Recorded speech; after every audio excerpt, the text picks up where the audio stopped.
Hey guys, what's going on? GameFaceZA I here. So today I'm going to show you a little tutorial of the basics of video editing. I'm going to be using HitFilm Express. It is a free software and I really recommend it for most people. They don't want to spend any money to get a video editing software, and this for me is the best free video editing software. It has very little limitations. It has no time length limitations. It doesn't export with a watermark, but there are effects that you can buy, which I haven't bought. I bought one visual effects starter pack, but you know, that's just personal preference. You don't actually need any of that for basic video editing or to edit a let's play, which is what I'm going to focus on here. So I'm going to start a new project. 720 by 30 frames is fine. You'll actually see when you import footage, a dialog box pops up and you can automatically set it to just match the video that you're using. So that actually doesn't really matter. And it had a time length there as well. That also doesn't matter because you can just keep adding stuff forever. So this is my layout that I use. This is the viewer. I'll go panel by panel, I guess, just to show you what's there. The viewer panel is just showing you what is the end product. If you have any cutscenes or anything, it'll all show here, and when you play the video, it'll play here, and that's what your end product will be. So I'm going to import one of my first Let's Play videos here, just to give you an example. So this is my 1.14 Minecraft Let's Play. I'll bring in the raw. Let's bring in the first one. Here we go. Now it'll import it over here in this panel, and you'll see it is conforming audio. So this is just pre-rendering it so it is easier for you to watch. So we'll just let that do its thing. Alright, so once it's finished importing, you'll see that there is no turning circle over here. So we can drag this into our timeline, which is this panel over here. So I'm just going to click and drag and place it on video 1 and audio 1. Now you'll see this is the dialog box I spoke about. So the sequence differs from the clip you brought in. So we're going to click yes.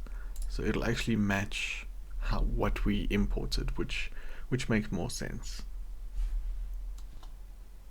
Okay, so you'll see that now it is imported, everything is on the timeline. At the moment it is about 22 minutes. You can see that's the total time there. So we're actually going to trim it down a little bit. I'm going to use Control on the keyboard plus the the mouse scroll to zoom in a bit, or you can zoom in and out over here. The zoom in is quite drastic, I've noticed, compared to other video editors. So you'll see that's the little piece that we're zooming into here. One zoom in does this, so it's quite drastic, but you'll learn to live with it, I suppose. So I'm actually going to cut off this whole beginning here. So there's a few ways we can do this. We can press C to bring up the slice tool, or we can just click the slice tool over here if you don't know the shortcut, and slice.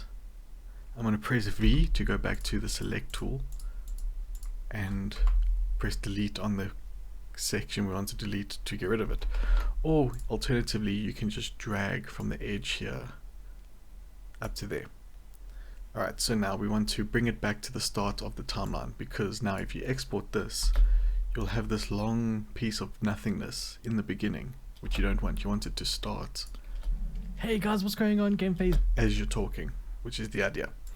So we can drag this across, or alternatively you can right click and say ripple delete gap. Now I recommend this option because if we have another piece cut up over here, let's say we cut up a few pieces here and there, and we want to drag this across, now there's a gap here, and every time you do this, if you have multiple cuts, everything will actually just get further and further away. You get bigger and bigger gaps. So if we do it this way instead, ripple delete gap, it brings everything on the timeline over. Same with this. We'll ripple delete gap that, and it actually brings and everything I use it, over. But I have had less pace in the So there we go. So that's a basic cut. Now, in your Let's Play video, you'll just want to cut out all the pieces you want to keep, delete all the extras, and then you'll just ripple delete gap to bring everything close. There we go. Now you'll see that this bar at the top here is actually highlighted. This is called your in-out area, and this is what will be exported. So if you just went to go export, you'll see the highlight area stops right there. So let's zoom out and have a look. See, this is your highlighted area here. You can drag this along to select different areas, or you can use the shortcuts, which is I and O. So I for in, O for out, and luckily they're right next to each other on the keyboard, which is nice. Alright, so we want to go right to the start of the video. We're going to press I, and you can go right to the end of it. Play the end, press O, and now it'll select the in-out area. So now let's say we've edited our whole video down. So you're just chopping pieces out that you don't want. That's the basics of a Let's Play. You don't need to do fancy editing. Well, when you're just getting started, you won't know any of that stuff. So we've edited it down. We come to the end here, and the video just ends. You actually want to fade it out. So I've got a favorites here that you can just search for these here. Cross dissolve, which will fade the video to black. We'll make a new world or start. There we go. And then crossfade fades the audio out. We'll make a new world or start. Okay. And you want to, in general, start the video like that as well. It's just nice to have that fade in. Hey guys, what's going on? Hey guys, what's going on? See, there's just that fade. So you can do the same thing here. You can have a cross dissolve between sections you've cut out to have a nice, smoother transition. I have had less plays in the past. Let's lower the quality because I am recording at the same time, so it might not be playing as nice. Is it? But I have had less plays in the past. See how it just has a fade transition there. And now we want to come to the end here. We'll make a new world or start. I'm going to press O on the keyboard that's the out area now, so this is the only area that'll be exported.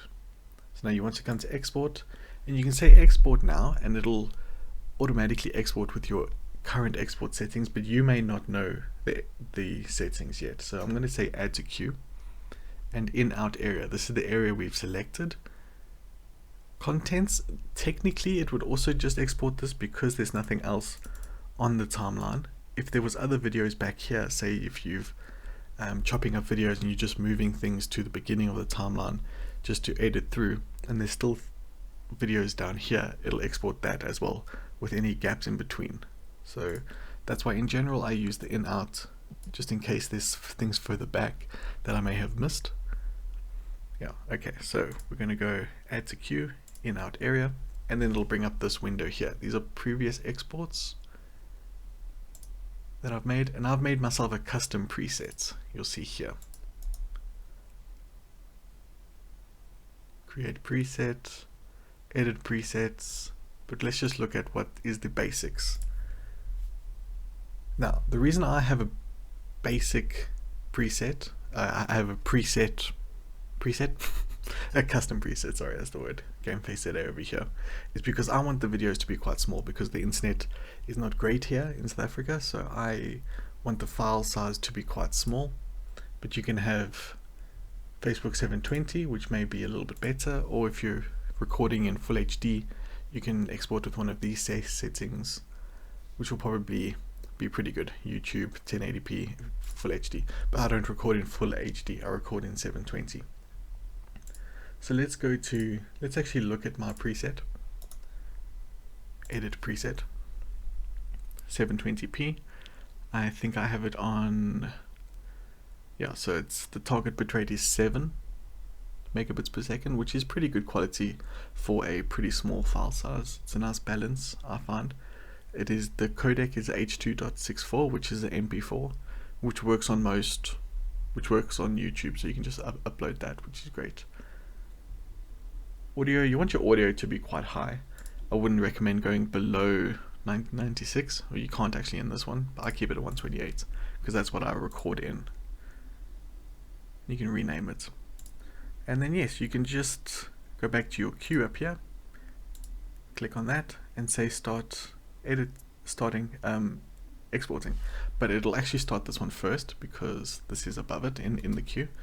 So I'm just going to select all of these, delete the queue, and then we can start there. And so that's how you, from importing to editing to exporting, the absolute basics of it. I hope it was helpful, and I'll see you guys in the next tutorial.